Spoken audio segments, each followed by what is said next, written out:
What is up, you guys? Sage here. Today we're going to talk about shooting your shot, applying yourself, finding yourself, and finding purpose. Enjoy. Hey, yo, what is up, you guys? Sage here. Today, just popping in for the culture, popping in for my people, man. Wrote something not too long ago. It was advice to my peers. Shoot that shot. Take big risks. If you're like me, then you literally have nothing to lose. Like, actually.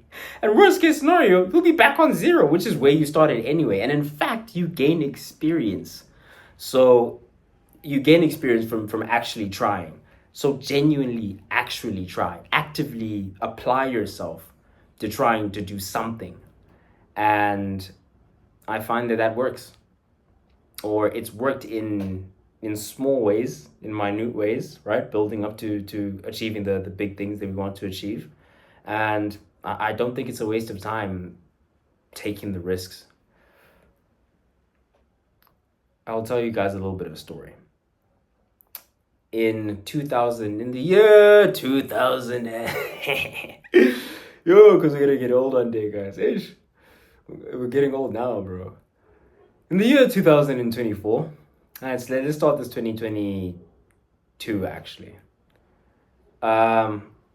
The year 22, the thing happens, go fourth team, first team, discover like, wow, you can actually really get really, really good at this rugby thing if you actually try.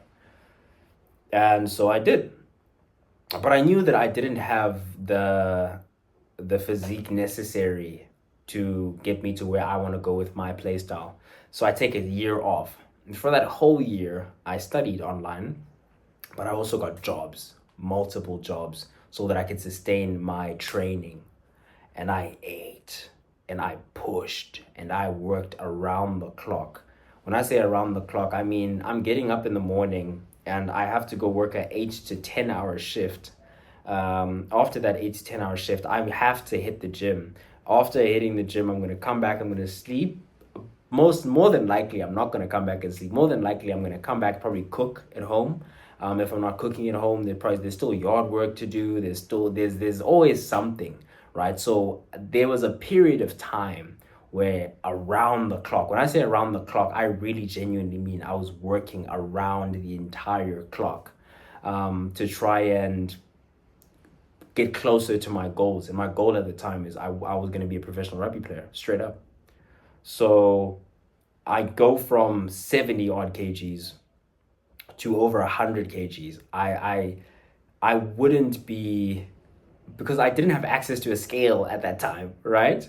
But that kind of drove me as well, because I would always put the lower number in my head and say, if I'm most probably between 100 and 110 odd kgs, maybe 115, then I'm gonna in my mind say, oh, you're only 100 kgs and you need to get to 110. So I pushed weight.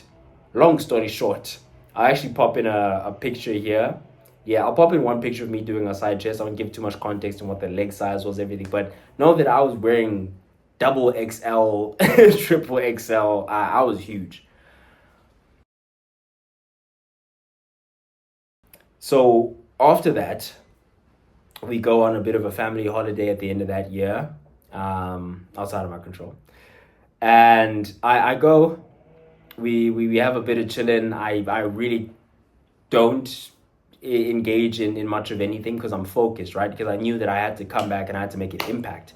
And I knew that I was going to be doing it the hard way. I knew that I was going to be taking the long route because I didn't get a contract out of school, right? So boom, I'm coming in. 100 kg Sage. I come down due to the fact that I was away. I was not gymming when I was away, so I was away for about a month maybe. So say I'm still around those 90s, then I'm back in training. As I come back in training, the rugby preseason starts, and I bumped into a coach who coaches at my local rugby club, and he said, listen, next season, boy, you're playing for me. I say, okay, let's do it. So we do that. We start that journey. Boom, hit the ground running. Everything's going crazy. I'm getting better and better every single practice session. Every single time I step on the field, I'm improving, right? Because I'm intentional and deliberate, and because this is what I want, right? And when I tell you, boy, when I talk about this mind-numbing when you mind-numbingly focus on a single task and you taste excellence, I'm not speaking about fallacy here. I'm talking about true experience in my real life. That you can really go from being less than mediocre at something to being considered and having certain conversations and certain chats and being valued at a certain valuation. And I can genuinely tell you now that if I'd continued to go down that path, I would have become a professional rugby player without a doubt. Maybe not immediately, but definitely. So as we're going down this path, obviously, when you're there and you apply yourself, things happen. I start coaching, so there's money coming in again, because I'd stopped, I'd quit my job at the gym, doing the reception thing. I was literally committed to rugby full time. I had a bit of savings, so I was all in, which is what you have to be to really do what I did, and be like improving at the pace that I was, and I'm putting muscle back on while at the same time I'm learning rugby again, and I'm getting more, because mind you, I've been out for a year at this point, right? So I'm getting that, I'm getting the skills back, I'm getting the soft skills back, I'm getting bigger, I'm getting more rugby condition, I'm getting more condition in jet. So everything is just rolling, rolling, rolling, rolling, rolling, and then boom, it's a hard stop. This happened when I decided that I'm not happy at this club, because they're not noticing. They know me and they evaluate me at a certain point. Same as in high school, I came in evaluated at a certain point. They said, we don't know him, but from what we remember, fourth team. And I literally went from one practice to the next. Went from fourth team to third team. Third team had their first game, captained the third team. Played a couple of games, played my butt off, game after game after game. Went up to second team. Second team, played my butt off, had some good games, some bad games, but good enough to where I get that call up. Even though I'm a forward, a flanker, I get a call up to the first team on the wing even. So it was literally just that, okay, no, listen, he's not the quickest guy and he's not the most physically gifted, but he's a workhorse. Um, I get that opportunity. So now I'm seeing similar patterns, right? Because I've been there. So I'm like, oh, okay, no, I've been evaluated at a certain price point. For example, there were jokes still about like I can't catch, but I could, but I hadn't dropped a ball in numerous practices. I haven't dropped a single ball in numerous practices, but there's still this running joke that Sage can't catch. So then I knew that, oh, okay, these people are not going to see me, because they saw me when they saw where I started from. So if I go to this new club, they're going to see where I'm at and they're going to see the trajectory, right? Because I'd gotten into that rhythm, like I was saying. So about 1 week before the preseason, long story short, 1 week before the preseason, I hear a pop over here in my groin, the groin area, and I'm out. I push because, as you can see from the story, I'm an animal. I don't stop. I can't stop. It's not my DNA to kind of just wanna half whatever, So when I'm in, I'm all in. But I hear this pop, and I try to get back as soon as I can. Doesn't work out. After 2 weeks, I thought I was gonna be back. I'm not back. The season starts eventually, and things are rolling. But what that did provide me with is perspective. Is I literally got to stop for a second for the first time after high school, to stop and actually genuinely have a conversation with myself that was very important, which was, what are we doing? Where are we going? What are our intentions for our lives? And what are we hoping to achieve? With having this conversation and numerous conversations with mentors, parents, etc., I realized very quickly that I was stuck in proving myself right and proving the doubters wrong in that one event, in this one aspect of my life. I was so dead set, and I was gonna do it too. Swear to God, I was gonna do it. I was so dead set in proving that I can play rugby. I am good at this thing, because so many people doubted me at that point, and I was still young as well. So even though I have all these other gifts and I have all these other things that I'm proficient at and good at, the one thing that was on my mind, and I've always been this way, is I'm gonna do that thing that you said I can't do, because you said I can't do it. Now I'm gonna show you that I'm gonna be a pro. You know what I'm saying?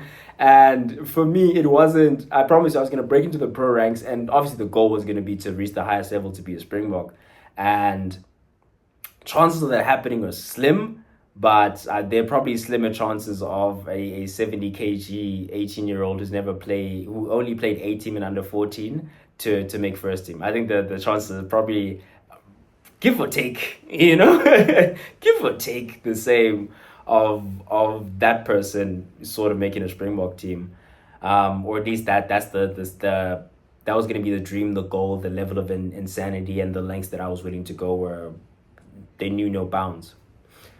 So I say that to say, because of that one event or something that had happened, or people doubting me in this particular area, then my personality clung onto that one. Is that even a word? The past tense of clung onto that one event, and I built my life around it, and I was dedicating my life to proving those people wrong. And I realized this, and then I realized, like, but Sage, what happens when you prove them wrong? What happens after that? Is that the end of is that it? Is that your contribution to the world? Is this what you're meant to do? Is this your purpose? And that was a question that I avoided actively. Actively avoided the question of purpose, because it would force me, or it would put me in a position where I had to ask myself what my capabilities truly are. And when I was injured, I had to confront whether this was it. And in that confrontation, I discover that, Sage, before all of the doubters came and you started fixating on this thing, you never really wanted to give too much to this rugby thing.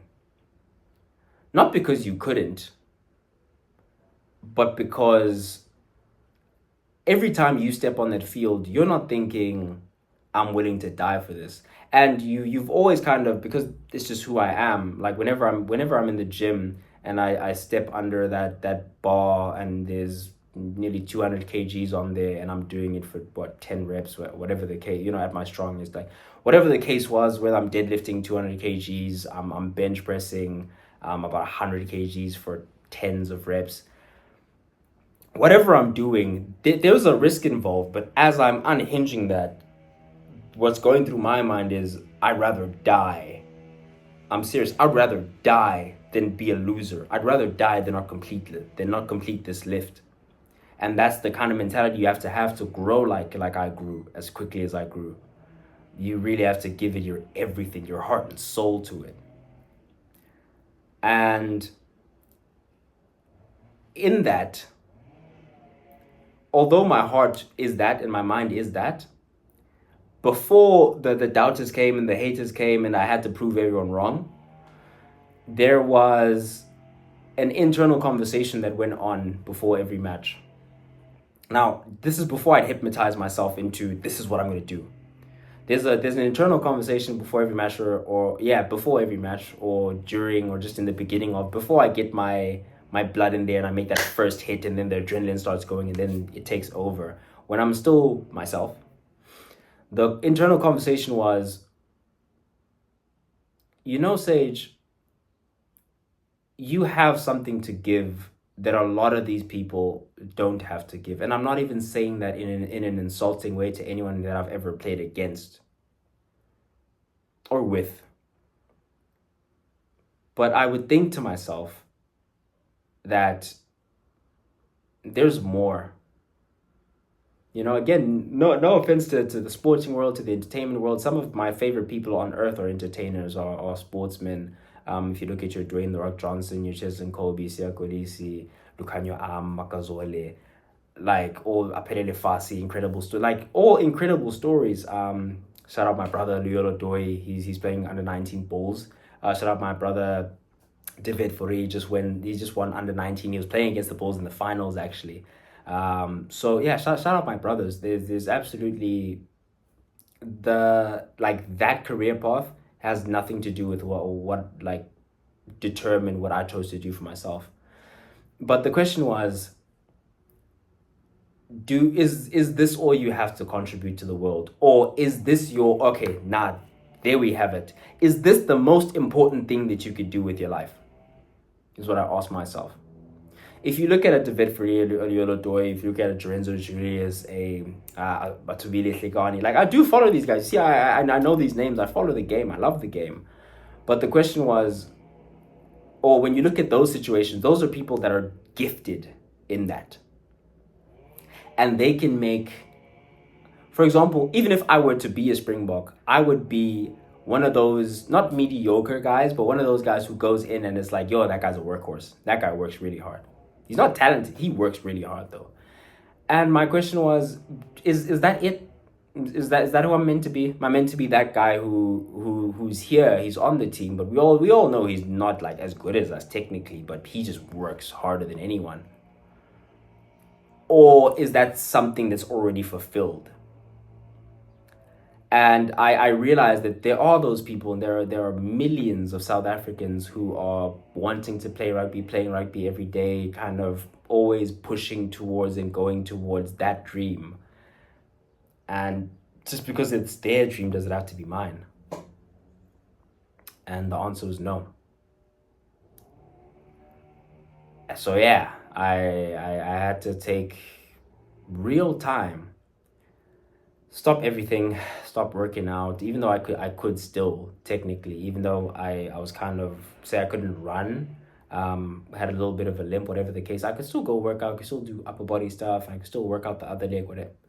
I just stopped everything, shut everything down, and I allowed myself to be alone with myself for a bit. And those internal conversations happen. And it was, what do you outside of all the doubters, the haters, all of that, like outside of all the hypnosis that I put myself through, what do you want to do? What do you want to achieve? What do you want your legacy to be? You know? And I think that's a very important conversation that we should all at some point have with ourselves. And constantly ask yourself, am I giving my all? Am I doing everything that I can do as best I can? Because we're not perfect creatures, we're not perfect animals, you know? You may look at, say, my schedule now and you're like, yo, this guy is just literally like at the crib producing, doing content, consuming content, you just bettering himself, whatever. But the whole of August, every single weekend I was out. I partied, because I'm not perfect, but partying is weakness for the soul. And there comes a time where you really have to decide what you want for yourself, what matters to you. And the only way to get to that is by actually having that genuine sit down with self and saying, self, what are we doing? You know what I'm saying? And I think I heard COVID actually provided that for a lot of people. That stop. I think that's what most people will actually relate to who were outside of school. Is it created a where everything just stopped, and you could actually you remove yourself from this position and you see where you're going, what you're doing. And in that, I realized that I'm actually I would feel more fulfilled at the end of my life if I were a producer of more than just entertainment. I would feel more accomplished if I were to give people opportunities and be able to build companies and to shift and change the culture. And that's something that I've always had a proclivity towards, if that's even the correct word. It probably is though, because I know myself. I usually doubt myself, and then I go check, and then I'm like, I knew I was using that correctly. But anyway, I have a proclivity toward disrupting, not only leadership, and getting things done, and getting people together and moving a group of people towards an objective. I do have a proclivity towards that, but I also have a proclivity towards disrupting whatever the system was and whatever the culture was to what I believe the culture ought to be, which is that togetherness, that we're gonna come together and we're gonna achieve this objective. Now, this can be seen in that, like I said, I did captain a couple of games for third team, second team, and I had that opportunity and that gap minutely, and that's when I was at my happiest. That's when I felt fulfilled, more so than performing on the field, which was good because the reason why performing on the field mattered to me is because leadership, not leadership because I perform on the field. Do you understand? So I say all of this to say I think it's very important to have that conversation with yourself at a point in time. And then now, like I said, producing, producing is what I've not found myself doing. That's the thing, is I've always, or you get into a place in life, you get into, and it happens to everyone, I believe, where you're just doing because it's what's in front of you, it's what's available. Okay, let me do this. Okay, okay, let me do that. Okay, maybe I'm this. Okay, maybe I'm that. And that's okay for a phase. It's okay to go through that and to, like I did, wholeheartedly dedicate yourself to something. And there's something very important that was said, which was, you don't know if you want it until you get it, basically. I knew that I didn't want that life because I understood what it meant the day I got injured. Even though it was a minor injury, it wasn't like it wasn't a surgery needing, like, I think within a month, 2 months, I was running, I was jogging, whatever. I was good. But I realized that, oh, okay, in this life, these are the drawbacks. And in the life that I want to live, it has different drawbacks. So either which way you go, there are going to be drawbacks, but then it comes down to how you would like to express yourself onto the world. So is it on that field, is that where I feel that I'm expressing myself best onto the world? And I said to myself, no. And then, not we found ourselves, we create this space where we decided, no, do you know what, I actually want to not just create content, because I could slip over bananas and jump off buildings and whatever. I want to influence, even if it's one person. If I could change one, yes, today, listen to that. If I could change one person's life, that will be it in terms of my content creation and the mission when it comes to that. If I can change one person's life and change the way that they believe about themselves, if I can disrupt the pattern of belief and disrupt the pattern of doubt, belief or lack thereof, and what they believe, how they begin to think, how they begin to approach the world, if I can do that, now that's special. And that's something that I can do. I looked at the field and I said, okay, there are a lot of people who can do this. And among those people, some are more gifted, some are this, some are that. When I look at this field, this is where I feel like I'm in a pocket, that I've always been a good writer. I've always had a pull, like poetry has always pulled me, literature, reading, understanding things, and then business pulled me as well. And then I understood the connection between business, understanding how business works, and politics, and then you get into history, and then it's just a beautiful, beautiful web that I discovered, and I've just been consumed by the world, and I'm happy to be here.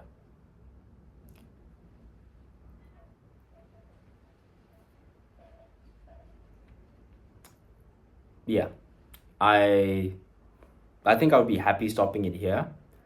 If anybody has any questions for me in the comment section down below, I would appreciate the questions, and I'd love to interact with you guys a bit more.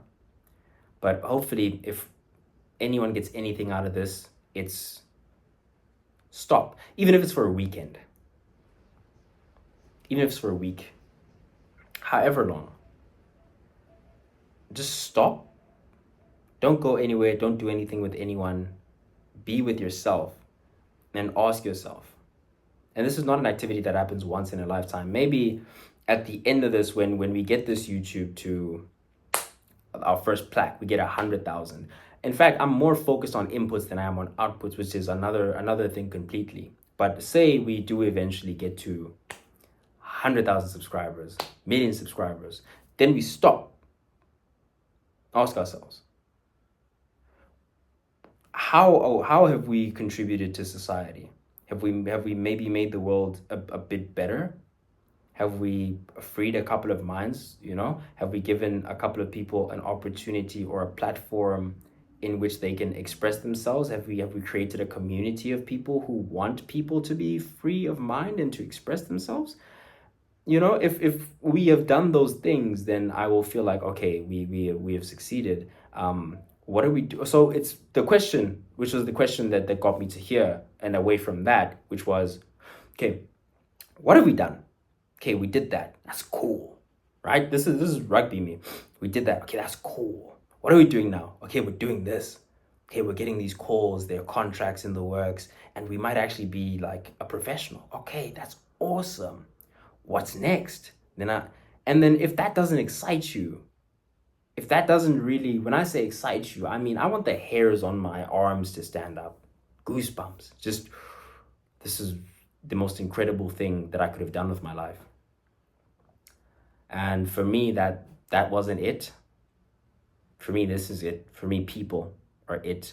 For me, creating companies, creating job opportunities, creating economies, talking about this, having these conversations, coming together with other people, bringing people together, and changing the narrative, changing the culture, and particularly around the African group, because those are my people and the people that I connect to. And there's an AfriForum. There's, say, whatever it is for English people. Where's the Tosi Forum? You get what I'm trying to say? There's a culture that I have an issue with, and I believe that before it all, njengabantu, I've heard stories, and I believe that you could walk from the bottom of Africa to the top of Africa, and on the way, everyone would, hey, how are you? Come in. Don't you want some food? Have you had water to drink? Because that's us. That's our nature. And we've moved away from that. And I think the day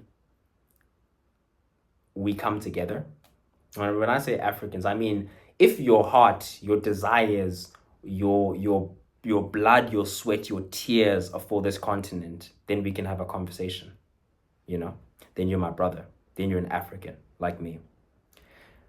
And if you're coming from that position, then we can come together and we can begin to build for Africans, our institutions that enrich us, that provide quality education to our children, that provide jobs, that provide a life worth living, a plentiful life for our people, Now that's purpose. That makes my heart smile. My heart's smiling right now. Rugby excited me. It didn't make my heart smile. It didn't make me, I can't tell you how I feel right now, just thinking that I can't even imagine what it would feel like to not only create children's shelters and feed the children, but just to educate the children. It's one thing, you give a man a fish and he's fishing, but a fish, it is simply that, though. On a serious note, giving them food is one thing. Giving them the means to feed them, giving them the means and the tools for one of them to arise who is going to create a microeconomy within their community. Imagine that. And this might come to fruition way after my time. Way after I came in and I educated that child. Way after I came in and I provided that kid's mom with a job. This may happen way after, but I'm giving that kid a platform now to build something. And it may happen way after I'm gone, but now that community will never be the same again. And I think that's a beautiful thing. I think that's something worth doing for me. And the point of this video is to encourage the idea that there is something that will make your heart smile. There is something worth doing. If you're not doing that thing, man, without a dream we die. Without a dream we perish. Without a dream we're nothing. You know? So find your dream. I've been Sage. Thank you very much for watching. Please do like and subscribe if you did in fact enjoy the video. Thank you again for watching. I really do appreciate it, man. Sage, signing